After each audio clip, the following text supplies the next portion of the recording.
자, 3강은 성경이 가르치는 큰 제목입니다. 3강. 성경이 가르치는 큰 제목. 뭘까요? 성경은 뭘 가르칠까요? 에? 하나님이 계시다는 거예요. 메시아. 당연히 메시아의 말의 뜻은, 메시아라는 말의 뜻은 구원자인 거죠. 구원자, 그리스도 구원자인데, 자꾸 이제 아는 거 뽐내다가는 저 시간이 없을 것 같아서 뽐 안 내도록 하고. 자, 성경이 가르치는 큰 제목은 이겁니다. 하나님을 알되 하나님으로 하나님답게 해라. 네가 반응해라는 거예요. 로마서 1장 20절에서 23절까지의 말씀도 그거죠. 하나님을 알만한 것이 일반 계시적으로 다 보여요. 눈앞에 보이지만 그 사람은 어떻게 하냐? 하나님을 알되 하나님으로 영화롭게 하지 않는다는 거예요. 성경은 뭐냐? 성경은 하나님을 증명하지 않습니다. 성경은 하나님이 계심을 증명하지 않아요. 왜? 하나님이 계시니까.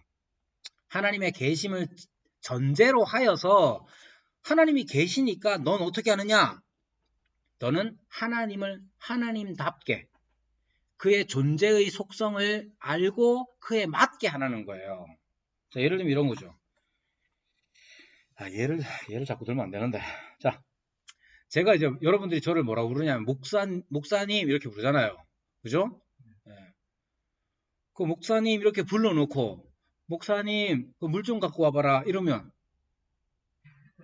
그럴 수도 있잖아요. 뭐 연세도 많으시고 하니까 그냥 그러면 그거는 제가 목사인 줄은 알지만 저를 목사로 물은 드릴 수 있습니다. 참고로 제가 제가 오늘 이제 국화차도 얻어먹었지만 제가 국화차를 드릴 수도 있고 제가 서빙 할 수도 있습니다. 그 문제가 아니고 자, 목사를 목사로서 아는 건 목사의 역할을 기대할 뿐만 아니라 목사로서 내가 대하는 태도를 얘기하잖아요.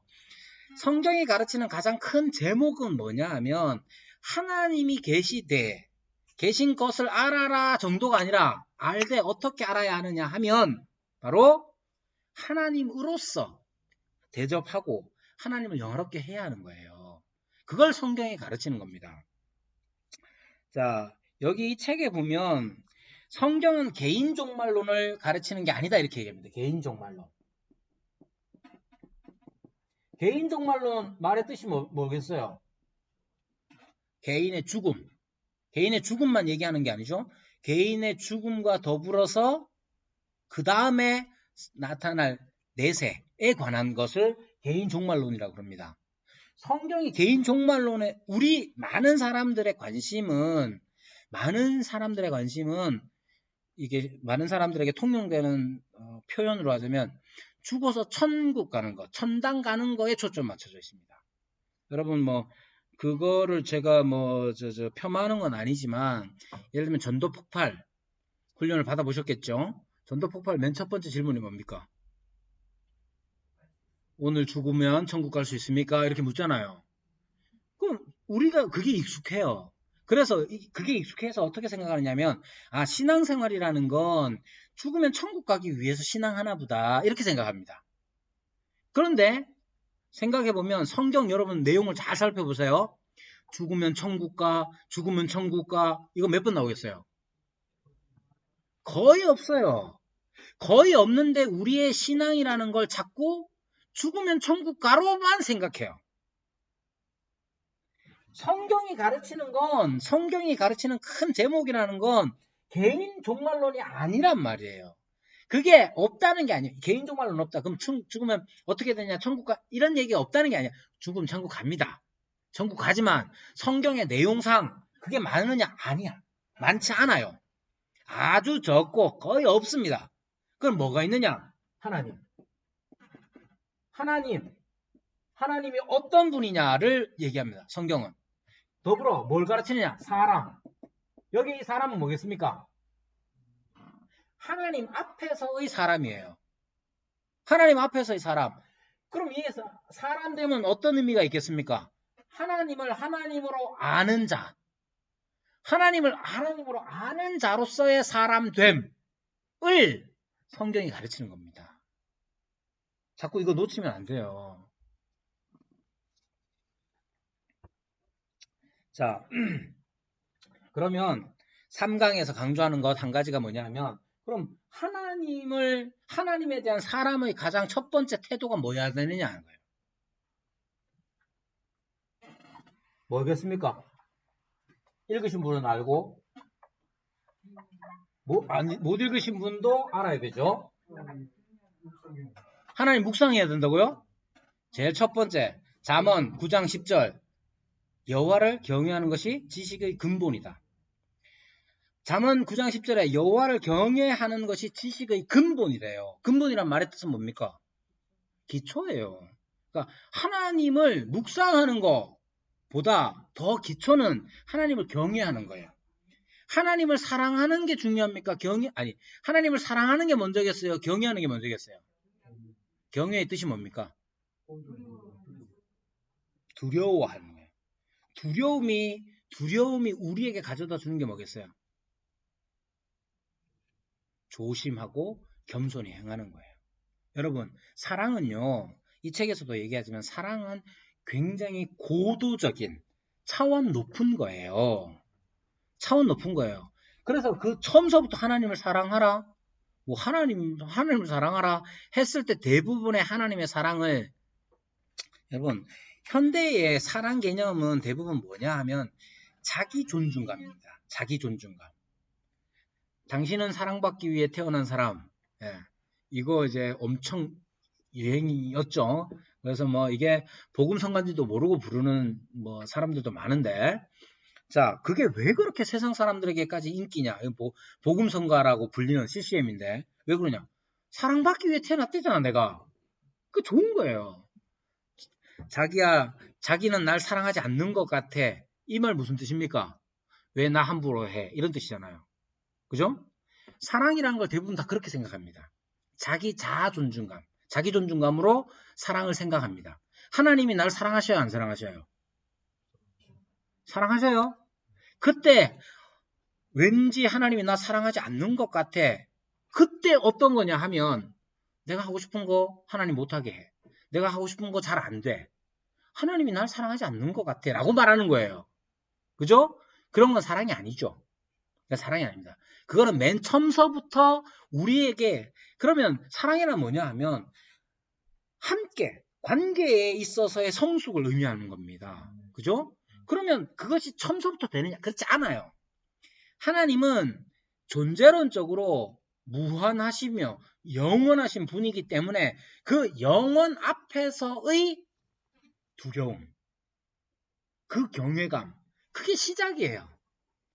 그렇게 해서 시작해서 하나님을 사랑하는 것까지로 올라가는 것이지, 여러분, 하나님은 사랑이시라 해서 내 마음대로 사랑할 수, 그렇지 않아요. 자, 그래서 3강에서 이야기하는 것 첫 번째, 하나님을 하나님으로 바로 아는 것, 이게 성경이 가르치는 가장 큰 제목이다 하는 겁니다. 그래서 성경은 하나님에 대해서 뿐만 아니라 하나님 앞에서의 사람 됨에 대해서 계속 가르칩니다. 자, 4강. 이거 참, 이거 독서 모임 토론하고 이러면 재밌는데, 혼자 하려니까 재미가 없네요. 자, 저희 교회에서는 이 책으로 이제 독서 모임을 하거든요. 한동대 석박사 있는 친구들하고 또,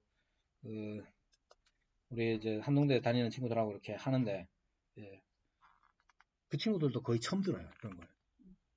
그래서 얘기하면 재밌습니다. 혼자 하려니까 좀 재미는 좀 없네. 4강은 하나님은 인격자이시다. 여러분, 하나님은 인격자이시다.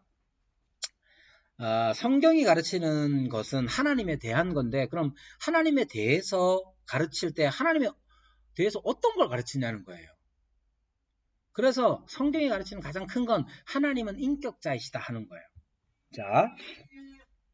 자, 하나님을 우리가 믿을 때 바로 믿어야 되겠죠. 하나님 바로 믿어야 되죠. 자, 우리 합신교단이니까 우리 교단에 3정, 3가지 바른 신학, 바른 생활, 바른 교회, 예, 다 바른 들어가잖아요. 자, 바른 믿음이라는 것도 있겠죠. 그것을 이제 정신이라고 할 수 있겠죠. 정신. 무엇이 바른 믿음이냐? 이 책에서 강조하는 건 하나님의 인격성, 하나님이 인격자이심을 믿는 것이 바른 믿음이다 라고 가르칩니다. 그러면 바른 믿음이 뭐냐? 자, 바른 믿음의 반대말은 뭘까요? 거짓 믿음, 미신이라고 했을 때 이 미자는 미혹할 미자입니다. 미혹할 미자, 미혹할 믿음, 미혹하는 믿음입니다. 미신은 어떤 걸까요? 미신이 어떤 거냐? 바른 믿음이 아닌 게 미신이죠. 자, 그래서 우리가 잘 아는 우상숭배. 우상숭배는 미신이죠. 우상숭배가 이 미자가 미혹할 미자예요. 미혹할 미자. 요렇게 쓸 겁니다. 이렇게. 미혹할 미자예요. 미혹할 미자인데 우상숭배는 미혹된 거예요. 뭘로? 다른 신에 미혹된 거잖아요. 자, 그런데 이 미신이라는 것이 어떤 것인지를 이 책에서는 질병에 대한 태도로 설명합니다. 질병에 대한 태도. 자, 질병에 대한 태도. 자, 우상숭배, 미신, 질병이 걸렸을 때 우상숭배는 어떻게 합니까? 예?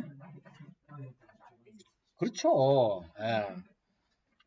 자, 우상숭배는 그렇게 합니다. 이건 설명 안 해도 알아요.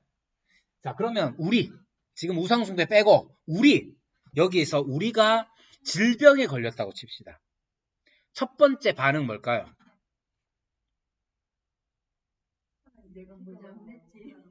뭘 잘못했지도 있고 기도하죠. 기도할 때 우리 마음의 태도는 뭘까요? 간절한 마음을 담아서. 자, 여기에 뭐가 들어가느냐 하면 이런 게 있습니다. 이 책에서 얘기하는 걸 조심스럽게 들으셔야 되는데 질병에 딱 걸리면 우리가 맨 처음에 생각하는 게 뭐냐? 하나님은 병을 고치실 능력이 있다 이렇게 생각합니다. 맞아요? 틀려요? 맞죠? 네. 하나님은 병을 고치실 능력이 있으니까 하나님은 이 병을 고쳐주신다라고 믿습니다. 맞죠? 다 맞죠? 자, 그러면 우리는 어떻게 하느냐? 기도하죠. 기도해서 하나님은 능력이 많으시고 나를 사랑하시니까 이 병을 고쳐주십시오 라고 기도합니다. 여기에서 빠진 게 뭐겠습니까? 하나님 모르는 건 아니죠. 하나님을 알되 하나님의 능력만 생각하는 거예요. 집사님 말씀하신 것처럼 내가 질병이 걸렸어요. 그러면 우리는 대부분 어떤 법칙을 생각합니다. 어떤 법칙이냐? 하나님이 능력이 많으시고 그 능력으로 나를 고치실 수 있고 그러면 나는 하나님께 구해서 고침을 받고 여기에서 빠진 게 뭐냐? 하나님의 인격성이라는 거예요. 여기 하나님의 인격성이란 뭐냐? 하나님께서 이 질병이 우리에게 질병을 허락하셨다는 거예요. 혹시나 여러분들이 질병은 다 마귀한테서 온다 이렇게 생각하면 그거는 이단적인 생각입니다. 자, 우리가 질병이 걸리는 모든 것들은 하나님의 주관 하에, 하나님의 주권 하에 있습니다. 우리가 질병이 걸리는 것도 하나님께서 허락하셔야 되는 거예요. 그런데 그럼 하나님께서 허락해서 내가 질병 혹은 사건이 생겨났을 거 아니에요. 그러면 바로 생각해야 하는 것은 하나님이 왜 나에게 어떤 거룩한 뜻이 있으셔서 내게 이걸 허락하셨을까 생각을 해야 하는데 그렇지 않고 하나님이 능력이 많으시고 나를 고치실 수 있고 그러니까 나는 기도하기만 하면 낫게 될 거야 라고 생각하면 그건 어떤 법칙만 믿는 거지 하나님의 거룩한 의사에 대한 관심은 없는 거예요. 이 책에서 얘기합니다. 저도 동의하고요. 자, 그러면 이 책에서 그런 걸 어떻게까지 얘기하느냐면 그건 무엇이냐 하면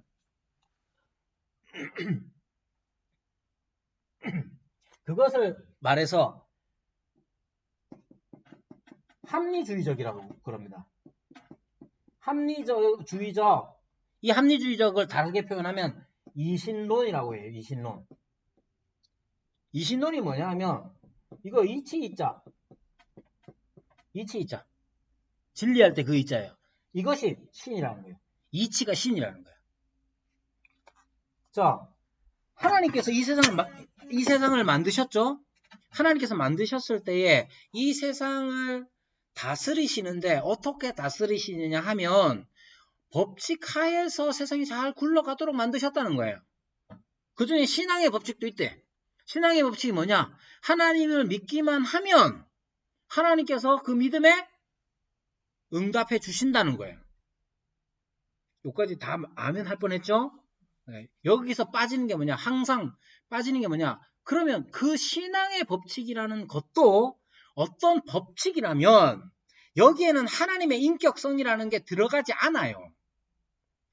우리가 하나님의 인격자시다 하는 것은 하나님이 능력이 많으시되 저 멀리 계셔서 우리를 그냥 법칙 하에 두시고 더 이상 개입하지 않는 게 아니라 하나님께서는 법칙을 주셨지만 여전히 지금도 우리에게 오시는 분이고 우리에게 개입하시고 간섭하시는 분이라는 것을 뺀 채로 무슨 신앙의 법칙이니 어떠니 해서 법칙에만 하면 성경이 가르치는 바와 어긋납니다.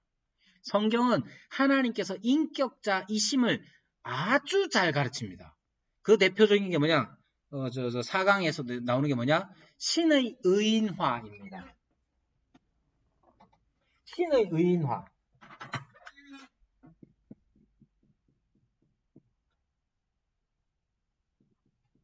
갑자기. 자, 신의 의인화. 이게 뭐냐 하면 하나님을 사람처럼 표현하는 거예요. 대표적으로 뭡니까? 네? 아니, 그거는 인격성을 얘기하는 거고, 사람처럼 표현합니다. 예를 들면, 하나님이 손이 있습니까? 없습니까? 하나님 손이 있어요? 없어요? 있습니까? 아하, 그건, 예를 들면 이런 거예요. 그거는 그렇게 말하면 안 돼요. 왜냐하면, 자, 보세요. 하나님이 손이 있느냐? 손이라는 건 물질이고 육체잖아요. 하나님은 영이시잖아. 영이신이다. 자, 여러분, 하나님은 무엇이다 라고 말하는 것이 성경에 3가지 나옵니다. 하나님은 무엇이다. 3가지. 자, 이 바이블 플러스까지 했으면 이 정도는 알아야죠. 뭘까요? 아, 아니, 그렇게 말씀 안 하셨어요. 그렇지. 하나님은 영이시니. 그 다음. 하나님은 사랑이시니. 그리고 하나님은 빛이시다. 하나님은 영이시고 빛이시고 사랑이시다라고 말합니다. 구약에서는 이걸 아주 비유적으로, 은유적으로 하나님은 나의 목자시니 이렇게 말하지만 하나님은 신약에 와서 하나님은 무엇이다라고 말하는 건 3가지입니다. 하나님 영이시니, 하나님은 빛이시니, 하나님은 사랑이시니 이렇게 말합니다. 자, 그러면 보세요. 하나님은 영이시라는 말은 육체가 아니시라는 거예요. 네. 근데 하나님은 하나님의 손, 하나님의 귀, 그죠? 하나님의 눈 이렇게 얘기하잖아요. 그러니까 그건 그럼 뭐냐 하면 신의 의인화. 하나님은 영이시라서 육체를 가지고 있지 않아요. 그런데도 불구하고 육체를 가지신 것처럼 표현합니다. 하나님은 하나님은 인간의 감정으로 표현합니다. 어떻게? 하나님은 질투하신다고. 여러분 질투하면 됩니까? 안 됩니까? 조선시대에는 질투하면 실거지약에 걸려서 하나님 후회하신다는 표현 있죠. 하나님 후회하신다는 말은 뭐예요? 완전하신 분이 후회하면 됩니까? 안 됩니까? 안 되죠. 그럼 왜 그렇게 하셨을까? 왜 그렇게 하셨을까? 그게 바로 하나님의 인격성. 하나님은 우리와 가까이 계시고 우리와 가까이 하실 수 있는 분임을 가르치기 위해서예요. 자, 여러분, 인간은요, 들을 수 있는 범위, 볼 수 있는 범위가 한정되어 있습니다. 그걸 가청범위, 가시범위라고 하죠. 인간은 육체를 가지고 있는 인간은 볼 수 있고 들을 수 있는 범위가 있어요. 이 세상에서 제일 큰 소리 중에 하나가 뭔지 아세요? 지구 돌아가는 소리입니다. 지구 돌아가는 소리. 우리는 그거 못 들어요. 우리는 너무 커도 못 듣고 너무 작아도 못 들어요. 그렇기 때문에 하나님은 우리의 가청 범위, 가시 범위를 벗어난 분이잖아요. 그런데 우리로 하여금 하나님을 알게 하시기 위해서 하나님은 우리가 이해할 수 있는 표현으로 계시해 주셨습니다. 흙으로 사람을 빚으사. 여러분, 흙으로 사람을 빚으사 그 코에 생기를. 율동 어떻게 합니까? 흙으로 사람을 빚어. 막 이렇게 빚잖아요. 그러면서 생기는 오해가 뭐냐? 마치 하나님이 손이 있어가지고 막 이렇게 한 것처럼 생각하지만 하나님은 손을 가지고 있는 분이 아니고 하나님의 형상이라는 것도 내가 이렇게 생겼으니까 하나님이 이렇게 생겼을 거다. 이런 게 아니에요. 속성에 대한 닮음을 이야기하는 거고, 자, 중요한 건 이거예요. 하나님의 인격성이 얼마나 중요하냐를 생각할 때에 하나님은 우리에게 그것을 깨닫게 하시기 위해서 마치 손이 있는 것처럼, 마치 귀가 있는 것처럼 계시해 주셨고, 하나님이 마치 우리와 같이 느끼시는 것처럼 우리의 감정으로 표현해 주셨어요. 그것을 신인동형론, 신인동성론이라고 말합니다. 그 두 가지는 다 신의 인격화를 나타내는 것이고, 신의 인격화는 우리로 하여금 하나님이 전능하시고 영원하신 그분이 우리와 차이가 엄청이라고 할 수도 없는 그분이 우리에게 가까이 오실 수 있는 분임을 우리로 하여금 알게 하기 위해서 신의 의인화를 통해서 우리로 알게 하시는 거예요. 그래서 하나님이 인격자이시다 하는 말의 의미는 하나님이 능력이 많으셔서 저 멀리 계시기만 하는 게 아니에요. 어떤 법칙을 우리한테 그냥 툭 던져놓고 잘 돌아가나 보자. 이렇게 하는 게 아니에요. 그래서 질병에 대한 태도도 하나님이 당연히 우리를 고치실 수 있고 우리가 기도하면 고쳐지죠. 저는 그렇게 믿습니다. 근데 하나님의 거룩하신 의사, 뜻에 대한 고민은 하나도 하지 않은 채 그냥 하나님이 능력 많으시니까 고쳐주시겠지. 기도하면 다 돼. 하나님 기도하면 다 돼. 라고 하면서 하나님의 거룩하신 의사에 대한 조금의 궁금함도 없다면 성경이 가르치는 것과 어긋나는 거죠. 그 점을 이 책에서 말하고 있습니다. 자, 5강. 자, 5강은 성경은 은혜의 방도라고 말합니다.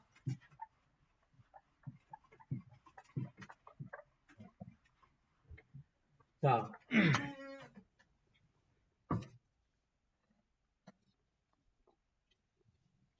요한복음 10장 10절에 보면 예수님께서 오신 목적에 대해서 말하면서 양으로 생명을 얻고 더 얻어 풍성하게 함이라 이렇게 말합니다.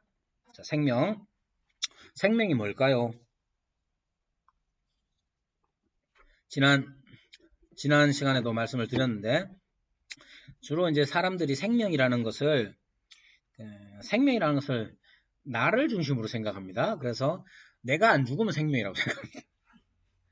되게 유치하지만 내가 안 죽으면 생명이라고 생각해요. 자, 예수님이 우리에게 생명 주시죠? 그죠?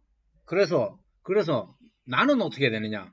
나 안 죽는데 이렇게 얘기해요. 죽어도 천국에서 영원히 산대 이렇게 생각하죠? 그렇죠?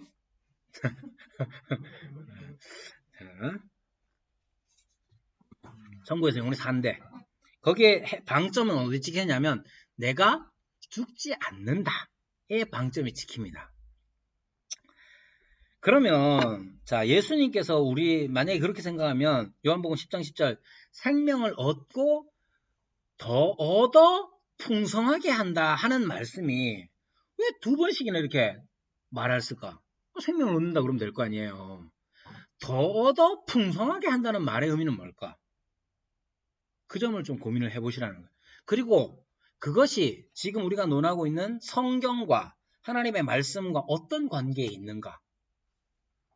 자, 생명을 여러분, 이건 이제 이 책에서는 자세히 설명은 안 하지만 제 개인적으로 추가해서 설명을 드리자면 우리가 생명이라는 것을 자꾸 내가 사느냐 죽느냐 정도로만 생각하지 말고 관계로 생각을 해보세요. 관계로. 자, 관계로 어떻게 생각하느냐면 이런 거죠. 지난 시간에도 우리 아들 예를 들었지만 우리 아들이 말 안 들으면 묻잖아요. 내가 너의 아버지가 맞느냐 이렇게 묻잖아요. 내가 아버지가 생물학적으로는 맞는데 과연 관계적으로 맞느냐 고민을 할 수밖에 없지 않습니까? 자, 하나님과의 관계도 마찬가지예요. 생명이 뭐냐 하면 하나님이 내게 하나님이 되실 때 그것이 생명이에요. 알겠죠? 그 일을 위해서 예수님이 뭐 하셨습니까? 십자가에서 뭐 하셨어요? 십자가의 의미가 뭐예요? 예, 그거는 구원론이나 기독론 할 때 하겠죠. 자, 우리가 잘 아는 것처럼 하나님의 진노 아래에 있는 우리를 죄의 진노, 하나님이 우리의 죄에 대하여 진노하시는데 그 죄의 값을 예수님이 대신 지불하셨어요. 그것이 십자가고 그것을 대속이라고 합니다. 그렇게 해서 우리가 얻은 것은 뭐냐 하면 하나님과의 관계예요. 하나님은 영원하신 분이고 생명이신 분이잖아요. 그래서 하나님과의 관계가 되면 우리는 하나님의 생명의 공급을 받는 자가 되고 이것이 바로 우리의 생명인 거예요. 그러면 더 얻어 풍성하게 된다는 말의 뜻은 뭐겠어요?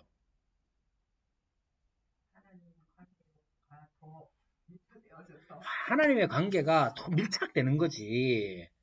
전에는 여러분 저하고 이제 두 번째니까 김태경 공사님 이제 좀 친한 것 같죠? 친해진 것 같죠? 그런 거죠. 처음에는 아이고 반갑습니다 말은 해도 진짜 반가운 건 아니잖아요. 그쵸? 카메라로 보시는 분들은 더 얼마나 그렇겠어요. 자, 예수님께서 우리의 죄를 대속하셔서 하나님과의 관계를 맺게 해주셨어요. 근데 이 관계는 전에 없던 관계라. 그래서 너무 감사하긴 한데 아직 익숙하지가 않아. 예를 들면 이 책에도 그렇게 표현하죠.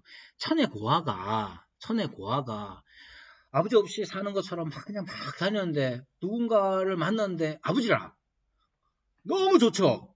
그렇다고 해서 막 안기고 압박하고 뽀뽀하고 이럴 수 있습니까? 그렇지 없잖아요. 그러니까 우리의 생명이라는 게 하나님과 끊겼던 죄로 말미암아 끊겼던 그 관계가 예수님의 공로로 말미암아 회복되고 하나님과 관계를 맺어지되 더 얻어 풍성하게 되는 거예요. 그러면 그 친밀함, 하나님과의 그 친밀함이 구원의 핵심이고 그것이 영원하다는 거예요. 하나님과의 관계이기 때문에 영생인 거예요.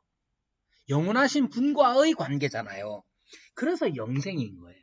그럼 말씀, 성경은 무슨 거기에서 성경은 어떻게 역할하겠어요? 이 점이 중요하죠. 그래서 성경은 무엇에 쓰는 거냐는 거예요. 하나님의 관계 회복 맞아요. 어떻게냐면 하나님께서 당신을 보여주시잖아요.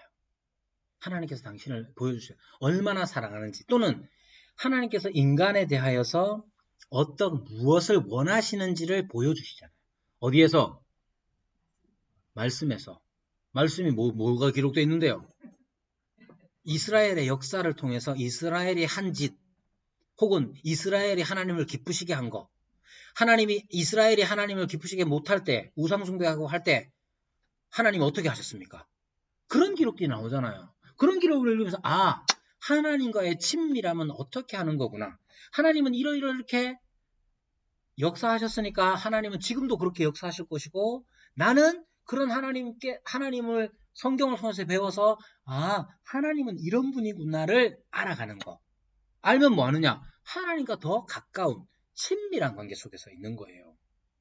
그래, 그것이 중요한 겁니다. 그래서 여러분 생각해 보십시오. 장수가 복입니까?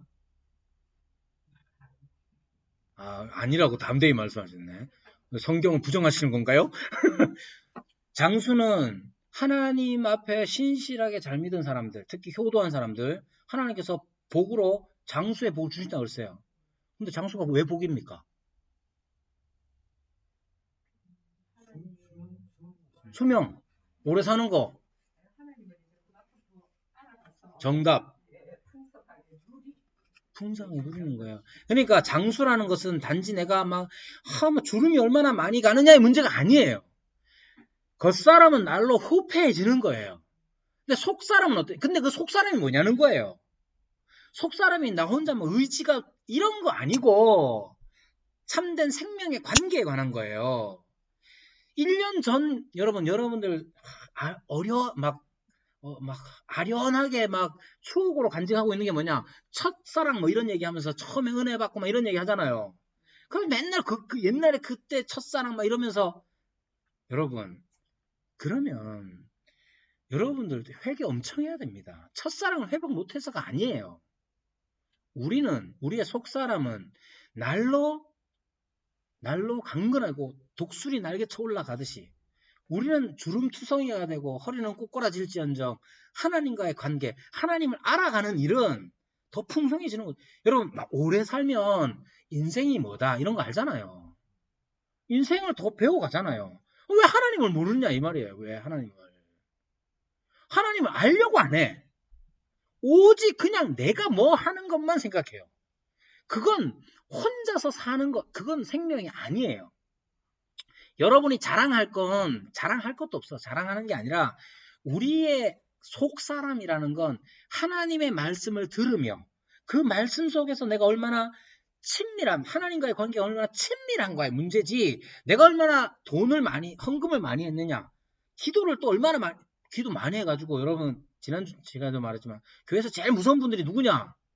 새벽기도 안 빠지는 권사님들이 제일 무서워요. 그분들은 목사님한테도 막 목사님 기도 좀 하셔야겠는데요. 막 이런다고 무서워요. 가까이 가고 싶지 않아.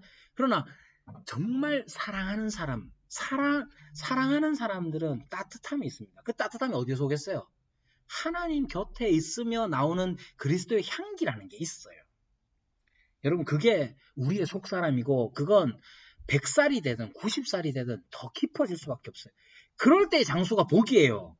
내가 123살까지 산다고 하니까 아이고야 여러분 123살이 중요한 게 아니에요. 우리가 하루를 살아도 그렇게 사는 거고 하루를 살아도 아침과 저녁이 달라져야죠. 자, 그 점을 얘기하는 겁니다. 그래서 주님께서 생명을 얻고 더 얻어 풍성하게 하려 함이라 하셨는데 어떻게 하느냐? 메디아 그라티아에 은혜의 수단으로서 말씀이 성경이 사용됩니다. 하나님을 계시해 하나님의 계시가 거기 기록되어 있잖아요.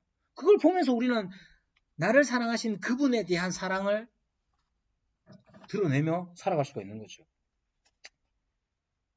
자, 시간이 없어서 자 5강에 보면 하나님의 사자의 자격에 대해서 얘기하는 두 가지 얘기합니다. 하나님의 사자의 자격, 교사 그리고 선지자. 자, 하나님의 말씀을 전하는 사람은 교사인데요. 교사는 어떤 교사가 좋은 교사일까요?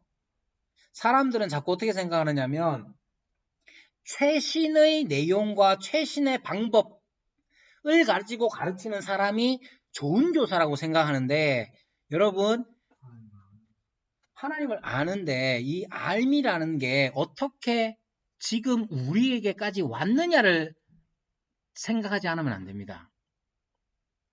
그래서 교사는 최신의 것, 최신식의 방식이라기보다는 무엇을 가지고 가르치느냐의 문제예요. 무엇을 가르치고 가르치냐? 우리에게 전해진 것. 우리에게 전해진 게 뭡니까? 말씀이죠.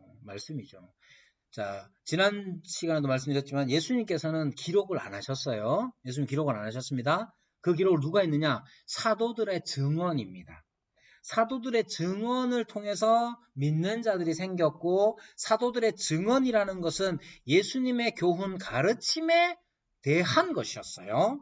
그래서 이후로 사도적 증언 이후로 교회는 사도적 증언을 계속해서 증언함으로써 교회가 세워지고 유지되는 겁니다. 따라서 교사는 우리가 받은 것을 전달하는 사람이에요. 우리가 무엇을 받았느냐? 우리가 받은 것을 전달하는 사람이 교사예요. 그래서 여러분들이 하나님의 말씀을 들을 때에 그 가장 기본은 교회라고 말씀을 제가 드렸나요? 교회라고 말씀을 드렸습니다. 지난 시간에. 교회인데 그 교회에서 선포되어지는 말씀을 받은 말씀. 우리에게 전해주신 말씀을 전하는 거고, 선지자의 영이라고 했을 때 그 영은 스피릿은 그 성령 할 때 스피릿이 아니고 정신, 선지자 정신이 필요합니다. 그래서 이 시대가 어떤 시대인지를 분명히 밝히고 이 시대 속에서 교회는 어떻게 존재해야 하느냐를 잘 전해야 하는 것이죠. 자, 그 다음 6강은 제가 빨리 가겠습니다. 6강은 인간의 종교적 요구에 관한 겁니다. 자, 이 김홍전 목사님은 일제시대 때 태어나셔가지고 제가 기억하기로 2004년쯤에 돌아가셨나 그러는데, 예, 장수하셨습니다. 자, 오래 사셨는데, 김홍전 목사님 일제시대 때 그 선교사로부터 복음을 듣고, 예, 그렇게 했던 분인데, 그래서 이 현대사에 대해서, 현대사의 굵은 지점들을 거쳐오셨어요. 일제시대도 거쳐오고, 전쟁도 지냈고, 그 다음 그 험난했던 50년대, 60년대를 지나고 사셨던 분이고, 이 책도 70년 초반에, 70년도인가 그때 나온 책입니다.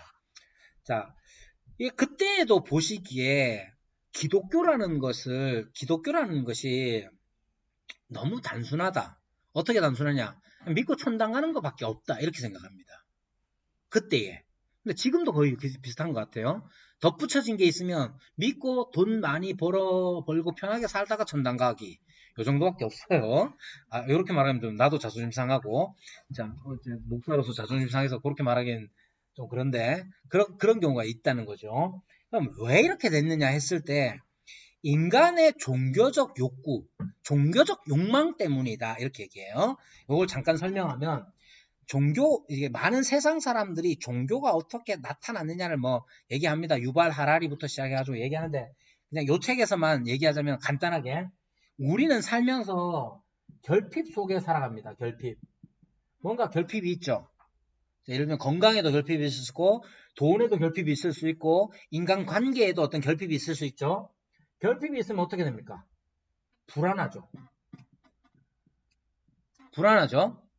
불안은 그러면 어떻게 없앨 수 있는, 불안은 못 살잖아요.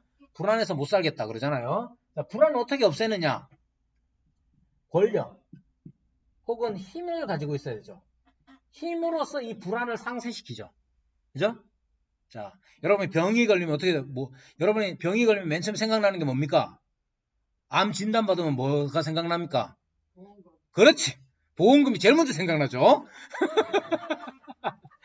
내가 보험을 들었나 안 들었나가 제일 첫 번째입니다. 그런 다음에 보험이 없다. 그러면 이제 그때 믿음을 찾죠. 자, 다들 회개하시고요. 자, 우리는 이 불안, 어떤 결핍에서 오는 이 불안을 권력이나 힘을 가지고 상쇄시키거나 안정을 찾으려고 합니다. 이때 이 권력이나 힘을 제공하는 것이 종교라고 여기는 거예요. 이건 일반 종교적입니다. 일반 종교적인 거. 그러니까 기독교도 여기에 짝하여서 어떻게 됐느냐? 결핍이 생기죠. 건강 또는 돈 이런 결핍이 생기면 불안하죠. 이 불안을 어떻게 없애느냐? 제일 좋은 방법. 예수님 믿으면 건강해져. 예수님 믿으면 성공해. 예수님 믿으면 돈도 잘 벌어. 다 들어봤던 얘기죠. 자, 이게 근데 여러분 이게 이렇게 말하면 진짜인가 아닌가? 여러분 진짜입니까 아닙니까? 금방 뽀록납니다. 금방 뽀록납니다. 그래가지고 아니 실제로 건강이 고쳐질 수 있고 다 돈도 여러분 다 될 수 있습니다. 저도 여러분 멀쩡해 보여도 고등학교 때 척추분리증, 맨 처음에 디스크라고 그랬어요. 척추분리증 해가지고 왼쪽 다리가 아침에 눈 떴는데 움직이지가 않아요. 그래가지고 기어가지고 제가 병원 간 사람이에요. 지금 어떠냐? 멀쩡하잖아요. 그게 어디서 어떻게 됐느냐? 주께서 고쳐주시다고 저는 믿습니다. 진심입니다. 농담이 아니고. 믿음이 건강을 주시기도 합니다만, 이런 경우가 잘 없어. 그래가지고 어떻게 하느냐. 장담을 못해, 장담을. 특히, 생각해 보십시오. 일제시대를 거치고, 6.25 거치고, 60년대 폐허가 된 곳에서 질병이 생기면 판이 죽었습니다. 그런데 거기다 대고 예수님 믿으면 다 나. 말하기 어렵잖아. 어디로 갔느냐? 죽으면 천국가, 전당가로 간 거예요. 그래서 이 책의 얘기가 그렇습니다. 이 책 다시 말씀드리지만 이 책의 저자는 일제시대 때 태어나가지고 그 과정을 다 거쳤어요. 그리고 아주 어려서부터 예수님 믿어서 그 과정 속에서 다 있었던 분이에요. 이분이 파악하는 게 그거예요. 그래서 예수님을 믿는 것 자체가, 속죄 자체가 그냥 천당으로 바뀌면, 예수님이 나를 위해서 십자가에 돌아가시고 내 죄를 속해 주셨어요. 그래서 뭐 어쩌라고? 천당가. 이거밖에 없는 거예요. 그러한 빈약함이 종교적 욕구, 종교적 욕망에서 비롯된 것이고, 그 이상 성경이 가르치는 바에 집중하지 않았기 때문이다 얘기합니다. 왠지 비슷하죠? 네. 그래서 그러면 우리도 마찬가지로 지금 여기 있는 우리도 과연 이 틀에서 벗어날 수 있는가? 우리의 신앙생활하는 이 인간의 종교적 요구에 맞춰서 해온 건 아닌가? 돌아봐야 하는 거예요. 기독교의 특징이라는 것, 기독교의 그 특성이라는 게 과연 내 그동안의 신앙생활에 있었는가? 돌아보는 거죠. 그 점을 잘 얘기해 주고요. 7강. 자, 10분 안에 마치겠습니다. 그럼 3시니까요. 7강은 하나님을 아는 방식에 관한 겁니다. 자, 하나님을 알다 하는 거, 안다는 게 뭔지를 7강에서는 잘 말해줍니다.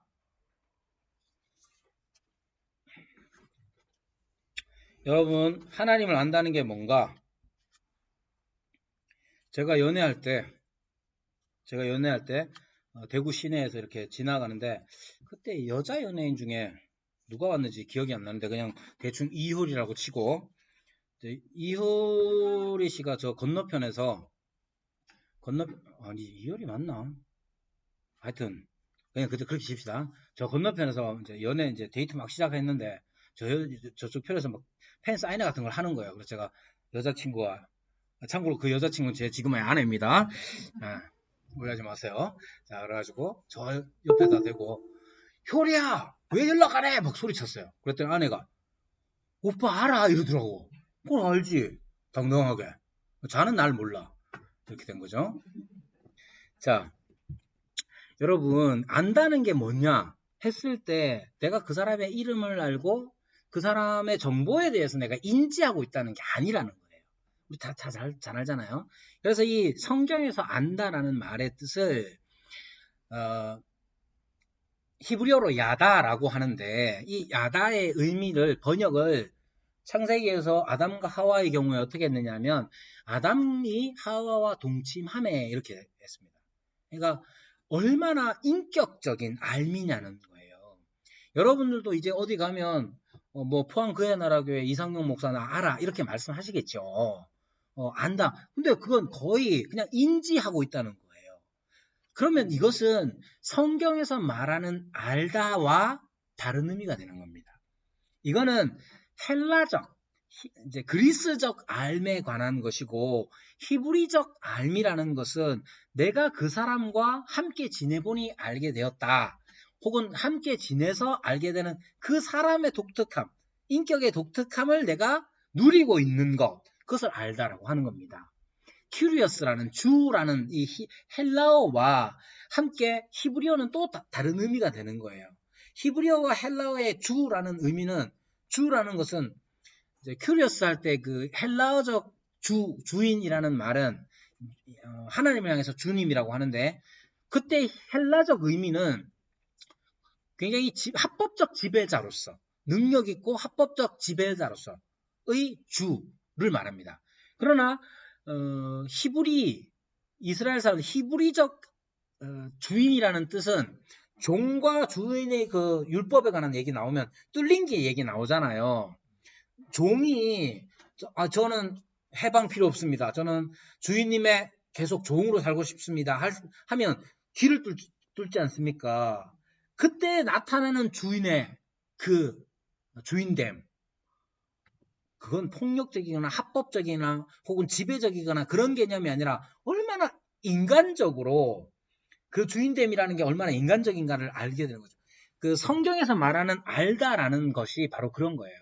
그러니까 우리가 지금 하나님을 안다라고 했을 때 하나님은 천지를 창조하시고 그리고 전능하시고 전지하시고 병을 고쳐주시고 근데 마음엔 별로 설레질 않아. 그럼 아는 게 아니에요. 그러니까 성경 구약의 개념으로 따지자면 하나님은 천지를 창조하셨습니다. 했는데 아무 설렘이 없네? 그래서 뭐 그러면? 그냥 그렇다고요. 이건 아는 게 아니라는 거예요. 구약적 개념으로는. 히브리적 개념으로는 그런 게 아니라는 거예요. 예를 들면 누가 내 마누라를 욕한다. 그럼 기분이 좋습니까? 아니잖아요. 내가 안다는 건 그런 의미예요. 좀 더 교제를 통해서 아는 것을 안다라고 말하는 겁니다. 그래서 하나님을 아는 방식도 그렇기 때문에 성경을 공부할 때에도 단지 창세기 몇 장 몇 절에 요한복음 몇 장 몇 절에 이런 말이 있어. 그냥 단지 그렇게 인지하듯이 우리가 알고 있는 걸 안다라고 말하는 게 아니라 그런 알을 추구하려고 하는 게 아니라 정말 내 마음을 만지시는 그분 혹은 주님의 마음과 함께하는 그 마음으로서의 암 그런 교제의 알을 추구해 나가는 게 하나님을 아는 방식이라는 거예요. 그러니까 여러분들이 이제 종종 제자 훈련 하면서 제자 훈련 한 사람들 중에 그냥 지식 자랑하는 사람들 있거든요. 그렇게 되면 그건 참된 구약에서 말하는 하나님을 아는 방식으로서의 알미 아닌 거예요. 제자 훈련 하지 말라는 얘기도 아닙니다. 오해하지 마세요. 모든 지식을 추구할 때에 어떤 방식으로 추구하느냐 하는 점을 얘기하는 겁니다. 좀 더 관계적인 교제를 통한 알을 추구하는 것이 성경에서 하나님을 아는 방식으로 이야기하는 것입니다. 자, 할 말이 많았는데 시간 맞추려고 너무 빨리 맞췄네요. 자, 혹시 몇 분 남았는데 궁금한 거 있으시면 자,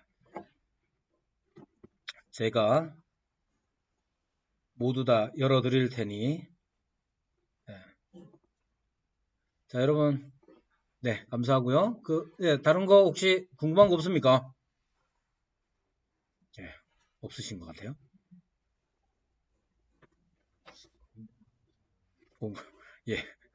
자, 다른 거 없습니까?